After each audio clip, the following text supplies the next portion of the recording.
Olá, sejam bem-vindos. Este é o Assim Pode, um programa para falar de empreendedorismo e hoje eu, como presidente da Associação Comercial e Industrial de Mojimirim, recebo duas pessoas maravilhosas, a Marina e a Júlia. Eu queria que vocês se apresentassem, por favor, porque o tema de vocês, a reforma tributária, é aquilo que está deixando a cabeça dos empresários em polvorosa. Nós estamos num momento muito complicado, muitas mudanças, e acredito que vocês vão poder nos auxiliar nisso. Sejam bem-vindas, Marina e Júlia. Muito obrigada, Obrigada, Nelson. Bom, boa tarde, pessoal. Eu sou Marina Dinardo, sou advogada, com especialidade no direito tributário, há mais de 10 anos atuando na área. E hoje eu sou sócia, junto com a Júlia, do Dinardo e Costa Advogados. Prazer, pessoal. Eu sou a Júlia, também sou especialista em direito tributário, atuo aí há mais de 12 anos na área. Hoje temos o escritório focado em societário, planejamento patrimonial e sucessório e direito tributário. E estamos aqui na missão agora de trazer essas mudanças que estão acontecendo com base na reforma tributária e tudo que está por vir.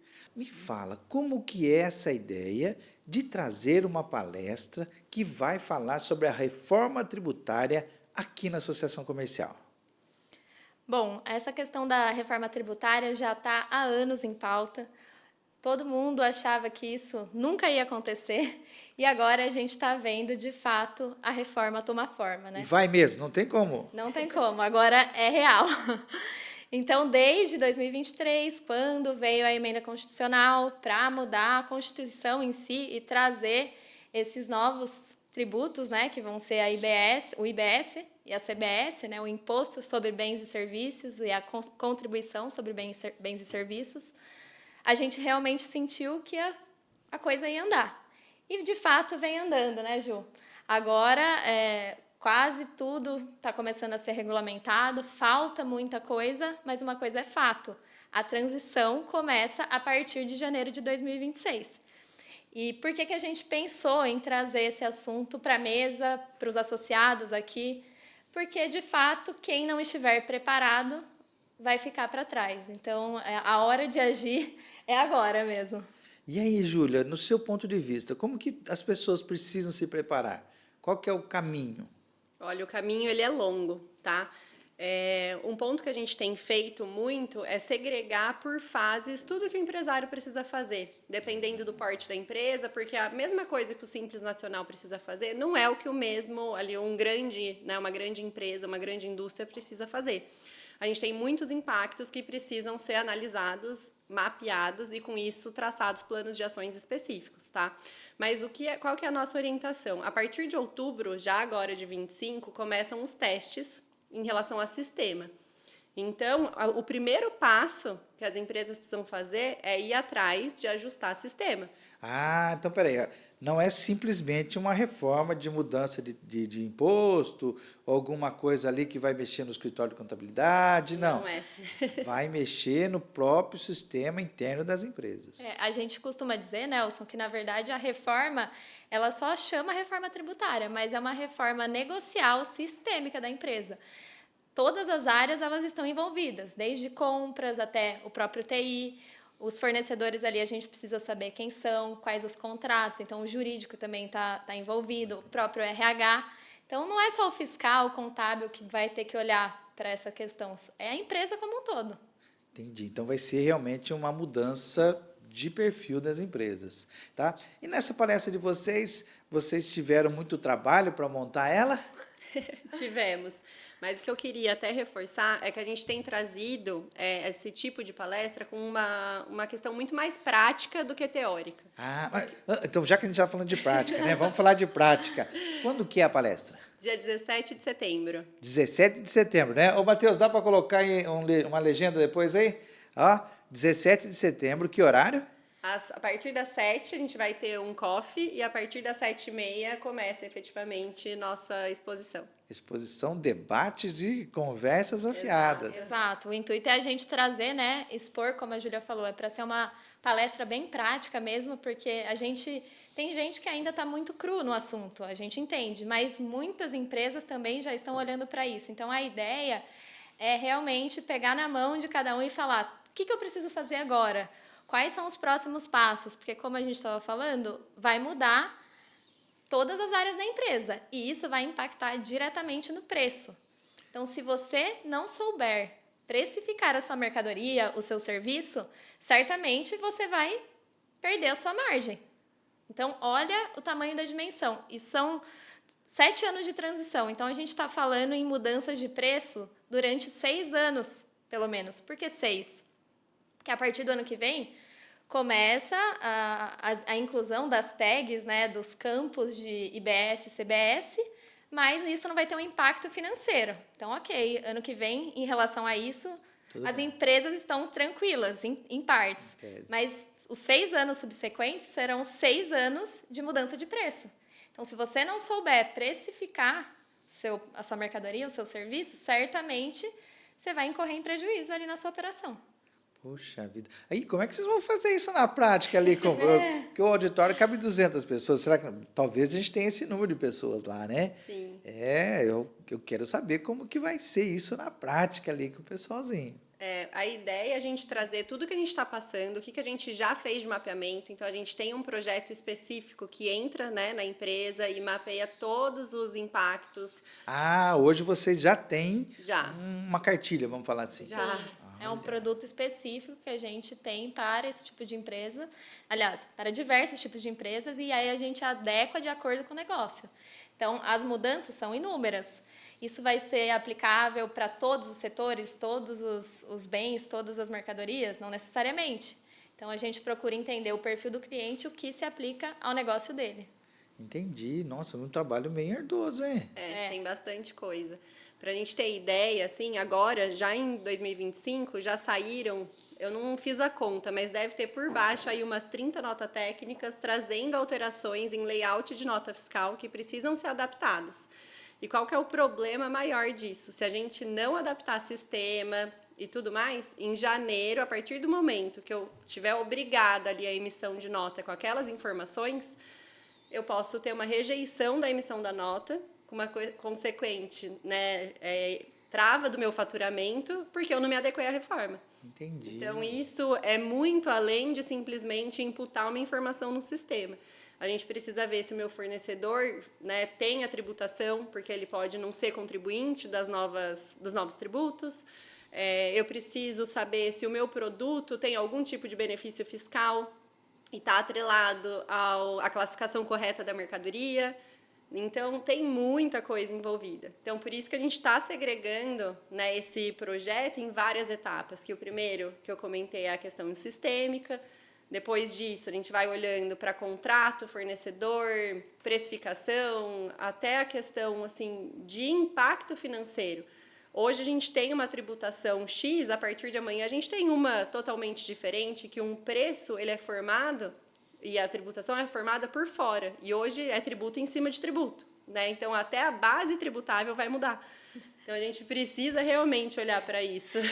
Imagina assim, Nelson, hoje você vai no supermercado, você vai comprar um macarrão e tá lá, R$15 o saco de macarrão. Certo. Você passa no caixa, você paga R$15, certo? Pronto. Ótimo. Amanhã vai estar lá na gôndola, a gente ainda não sabe exatamente como vai ser essa questão de digitar a taxa, a tag, né, do produto, mas vamos imaginar que esteja lá R$15 também. Eu vou chegar no caixa e eu não vou pagar R$15 por esse produto. Eu vou pagar mais o IVA, que é um valor agregado a esse valor do produto. Então, imagina como vai ficar o brasileiro que está lá com o dinheiro contado, levou os R$15 para comprar, ou está imaginando que vai pagar os R$15 e, na verdade, ele vai ter um valor agregado ainda sobre aquela mercadoria. O governo pensou nisso tudo, né? Primeiro, para se adequar ao mundo, que é a questão do IVA, que é o Imposto sobre Valor Agregado, de fato, e para trazer mais transparência, porque hoje, quando você paga R$ 15 no macarrão, você não faz ideia de quanto você está pagando de tributo. Então, a ideia é trazer essa consciência, mas com certeza isso vai gerar uma confusão ali para o consumidor que não está acostumado com esse tipo de cobrança. Né? Entendi, porque o imposto vai estar destacado do valor do produto. É por fora. É como é nos Estados Unidos que a gente vai, né? O pessoal compra e você paga o imposto à parte depois. Exato. Isso vai ser uma mudança muito grande. Eu acho que a população vai se realmente, ela vai sentir na pele essa questão, né? Porque ela até acostumar que ela vai ter sempre que agregar um valor a mais naquilo que ela está pagando. E pelo que eu estou vendo, a tendência é os preços aumentarem, né? Porque a partir do momento que eu tenho imposto agregado, eu tenho outro imposto que veio de outros montantes lá, e um preço já praticado, dificilmente ele volta abaixo. O que a gente tem visto muito na prática, quando a gente vai olhar para os impactos da empresa, é que se ele mantiver o mesmo preço, realmente ele vai ter um aumento na tributação. Não são todos os setores, tá? Tem setor que continua incentivado. Setores do agro têm bastante benefício. O próprio setor de alimento humano, né, também tem bastante benefício, mas o fato é que tem uma mudança, num geral, de tributação, né, que vai impactar no preço. Mas, o que acontece também? Vai depender muito da compra dele. Porque, ainda que o tributo ele seja um pouco maior na saída, dependendo da compra, ele vai ter um crédito que ele vai poder se apropriar. Então, se ele equilibrar a entrada com saída, pode ser que, no final das contas, ele pague menos imposto no decorrer do dia. Né? Mas, assim, também... O que a gente tem visto na prática é que as empresas muito dificilmente vão diminuir o preço, que é o que você falou. Né? Então, por mais que a gente pagaria menos imposto, sendo que ele vai ser calculado por fora e todas essas mudanças, talvez a margem ali seja reduzida, eles não vão mudar. Então, vai deixar o mesmo preço, então, consequentemente, no fim, você vai ter um aumento da tributação na cadeia final, né, para o consumidor. É uma coisa que o mercado vai ter que ensinar, né? Exato. Eu acho que o próprio mercado vai ter um aprendizado ao longo do tempo nessa questão do preço, até para ele poder entender até onde ele pode chegar, né? Porque no começo, até entender o quanto realmente esse imposto vai impactar e o recebimento e até todo o investimento para fazer essa mudança. São 6 anos, são 7 anos, mas são 7 anos de investimento. É sistema... É profissional, é pessoal, né? Porque às vezes você tem que contratar até mais uma pessoa para exatamente controlar essa questão do imposto. Então, quer dizer, o governo tem muito essa mania, ele cria algumas coisas, né, e joga o problema para frente, e aí o empresariado que acaba arcando com a consequência, com o custo, acaba ficando para o empresário no dia a dia. A gente vê isso, vamos lá, nacionalmente, né? Hoje a meta fiscal já não consegue mais porque precisa atingir uma outra meta e aí aumenta-se os encargos e esse encargo gera uma quantidade maior de juros e esses juros vêm para onde? Vêm para a mão do empresário que acaba sendo novamente penalizado. Então, eu fiquei muito feliz de vocês trazerem essa palestra, de começarmos essa discussão, porque realmente vai ser um processo, eu diria, até meio traumático. Eu acho que vai. Durante a transição, a gente acredita, né, Ju? A gente brinca que, assim, vai melhorar, mas para melhorar vai piorar muito, né? Então, a gente vai ter 2 formas de apuração, que a gente vai conviver por esse período de 7 anos.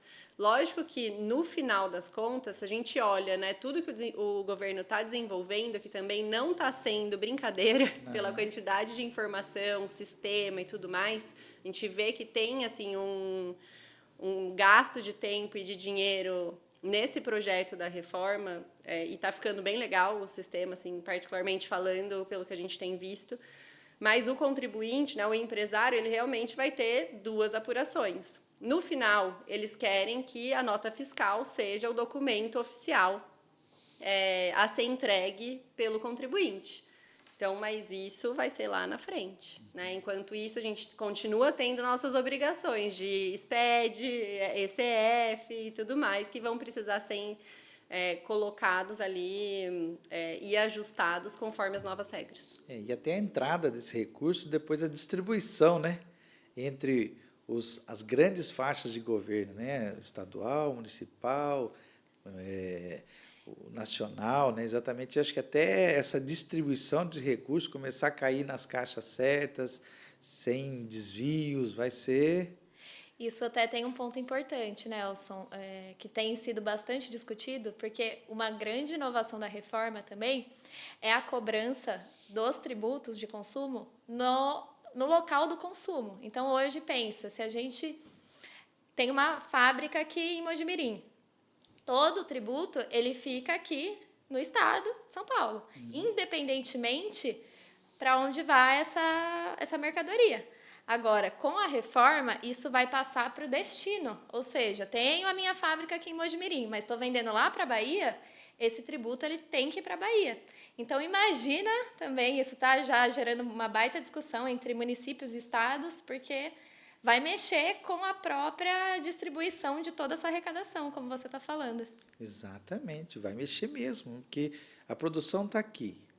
E o imposto recebe na Bahia que não produz, ou recebe no Piauí, ou recebe em qualquer outra cidade, o investimento de todo desse equipamento para fazer a produção, como que vai ser arcado, como que vai ser fiscalizado, como que vai acontecer se ele não tiver o recurso. Né? Lá, tudo bem, eu vou fiscalizar se chegou com qualidade, se chegou bacana, se o produto está bom e tudo mais, mas é uma fiscalização muito menor. Isso vai ter um impacto, principalmente em São Paulo, que é uma cidade que tem a maior produção, nós que produzimos aqui praticamente para o Brasil inteiro. Exato. Nós vamos sentir muito essa mudança.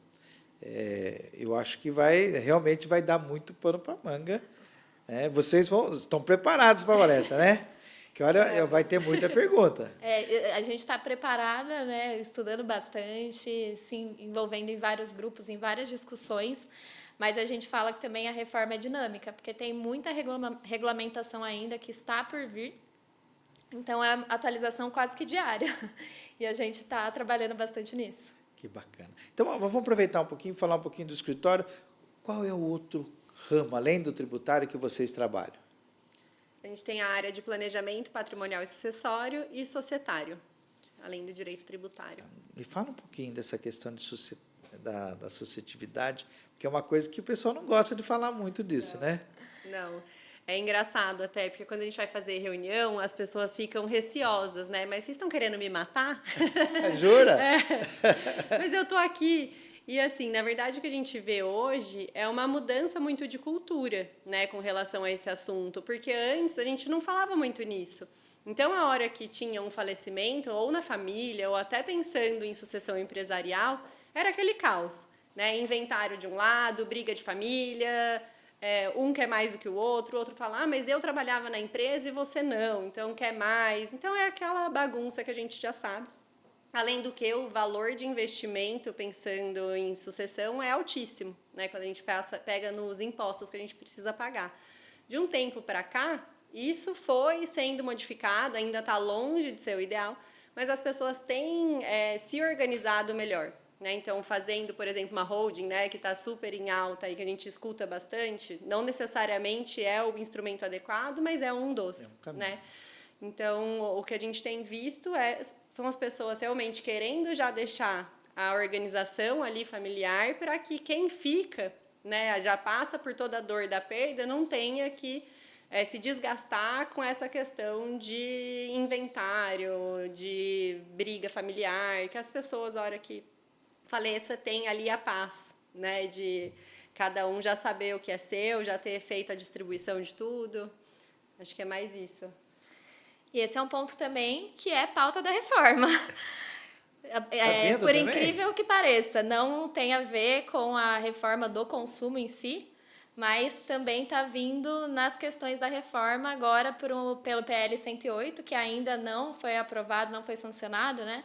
Mas está com previsão para aprovar até o final desse ano, porque o governo também, desde que todo esse planejamento sucessório começou a ganhar notoriedade, as pessoas realmente começaram a entender que era importante, que trazia uma economia, o governo também ficou de olho, né? Peraí, vamos arrumar aqui, não vamos deixar isso acontecer dessa forma, vamos criar algumas travas para não facilitar tanto assim.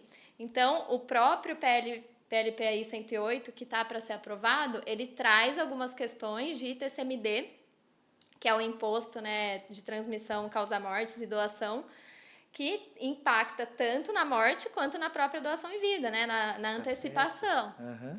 Então, é outro ponto que a gente tem que olhar para a reforma. Claro que aqui a gente vai trazer mais um foco na reforma do consumo, que está mais avançada, mas é um tema aí, Nelson, para a gente marcar depois ainda uma outra palestra. Eu já estou gostando, já gostei. Olha, vocês estão muito... Gostei disso, viu? E aí, aproveitando, né? Como é que é trabalhar com micro e pequenas empresas? É mais difícil, é mais fácil do que trabalhar com as grandes? Como é que vocês veem essa diferença de tamanho de empresa? As empresas menores, naturalmente, a gente vê que estão restritas, às vezes, a empresas familiares, que ainda estão no começo, então a gente consegue ter uma relação mais próxima ali dos donos e tal, e às vezes ainda a estrutura é menos profissional, porque realmente está se formando a base, está começando a crescer, e às vezes tem muito assim, o próprio empresário não tem ideia do que precisa fazer, não sabe as obrigações que existem, o tributo que tem que pagar. Tanto é que a gente tem um caso assim muito particular de uma cliente nossa que nos procurou, a gente estava até comentando aqui antes do podcast, que chegou até nós e falou, não, eu quero fazer um planejamento tributário para ver qual regime eu tenho que escolher. Estava estourando o Simples Nacional e falou, eu quero só analisar isso. A gente, vamos fazer uma auditoria, ver se você está em conformidade ali com a legislação, se está tudo ok. Tá bom. Começamos a solicitar a documentação. Quando a gente foi ver, as informações não batiam. Ela falou, não, estou pagando, e realmente existiam comprovantes de recolhimento. Mas quando a gente foi ver, infelizmente, o contador não tinha entregado as declarações. Nossa. Então, assim, elas estavam recolhendo, mas não estava declarando. Isso gera omissão de receita. É muito sério, é grave isso. Então, para você ver como, às vezes, o pequeno, que está começando a ficar grande, assim, é uma empresa que começou, tem 5 anos, cresceu muito rápido e não sabia. Então, é essa dificuldade que a gente vê e sente com as pequenas empresas. Diferente das grandes, que são muito mais estruturadas, né? Exato. Mas até um ponto, assim, a gente atende grandes empresas e a gente gosta de ambas, né? No atendimento, claro. Acho que tem essa diferença mesmo da proximidade, né? Mas o que a gente vê e nota muito em pequena empresa é que a gente consegue ajudar na estruturação. Então, por exemplo, fazer um acordo de sócios, pensar numa governança empresarial, olhar e falar, olha, o que você precisa cobrar do seu contador? Né? Assim, para você conseguir, no mínimo, acompanhar o que está sendo feito. Porque a hora que a gente delega muito sem saber qual é também a minha obrigação como empresário, eu acabo ficando na mão de terceiro. Então, o nosso trabalho com as pequenas empresas é meio que pegar na mão e orientar, né, como empresário, tudo que ele precisa saber. Uma orientação dedicada. Exatamente. Mesmo, um trabalho assim focado, né? Que ele saiba fazer por ele, entendeu? Muito bom, gente. Eu estou admirado aqui de conversar com a Marina e com a Júlia. Fantástico vocês duas. Eu queria que vocês deixassem, antes da gente terminar, uma mensagem para as pessoas que estão assistindo, exatamente para qual que é o cuidado na visão de vocês. Deixa uma mensagem para eles, para mim. Tá bom. Bom, em relação aí à reforma, principalmente, que vai ser o tema da nossa palestra, acho que é importante tanto os pequenos empresários como os grandes estarem atentos realmente às mudanças e tomarem medidas, porque só saber, só ficar ali na fase do conhecimento não resolve mais. Então, a gente precisa realmente ir atrás de alguém que entenda, né, ou realmente se apropriar do conhecimento e executar, porque agora, quem não se adaptar, quem não tiver realmente adequado às novas mudanças, vai acabar ficando para trás e vai mexer no bolso, não tem jeito. Aí fechou. Eu acho que também convidar, né, todo mundo para participar. O que a gente quer dentro do evento é realmente ter trocas, então que as pessoas tragam dúvidas, experiências, que eu acho que isso é muito rico, né? Porque mais do que profissionais, especialistas aqui, cada empresa que a gente pega tem um cenário diferente, tem uma realidade diferente. Então, o que a gente quer deixar de recado também é que tenham profissionais ao seu lado que estejam dispostos a te ajudar em basicamente tudo, né? Pegar realmente na mão. E acho que é o que a Má falou, não deixar para depois. As fases de testes iniciam em outubro, o ideal é que as empresas comecem, né, a fazer esses testes em outubro, não esperar, esperem. né? Exato. Né? Acho que ninguém quer ter o faturamento parado ali em janeiro. Todo mundo depende disso para sobreviver. Então, realmente, como é uma mudança de cultura, de estrutura, é muita coisa envolvida, não dá para esperar. Falar, em novembro eu começo a olhar para isso. Não. Né? Acho que está assim, quem não começou e não fez nada, está na hora de iniciar e começar, pelo menos, a estruturar, a pensar num projeto a curto prazo. Júlia, aproveita que você está falando, faz um convite direto para as pessoas virem para a sua palestra. Bom, estaremos aqui no dia 17 de setembro, a partir das 19 horas, esperando vocês. Estamos super animadas para todas as trocas, então deixo aqui o convite especial para vocês virem participarem conosco. Marina? Bom, pessoal, a gente espera você. A gente espera que vocês tragam muitas dúvidas, venham aí prontos para realmente ter muita troca e ser rico esse momento. Aí, gente, este foi mais um Assim Pode. Eu agradeço vocês terem ficado até aqui e agradeço mais ainda essas nossas convidadas maravilhosas que deram o recado. E não esqueçam de estarem presentes na palestra, porque você, empresário, precisa mesmo estar antenado com essas mudanças. Vai ter muita alteração na sua empresa. Você pode melhorar o seu ganho ou pode piorar o seu ganho. Por isso é importante estar antenado. A Associação Comercial está trazendo essa palestra para orientação. E não é só para os pequenos, para os grandes, para os médios, para todos, porque todo mundo vai ser impactado com essa palestra. Você que ficou até agora, dá um clique no sininho, dá um olá para a gente, fique com a gente, porque o Assim Pode volta em breve.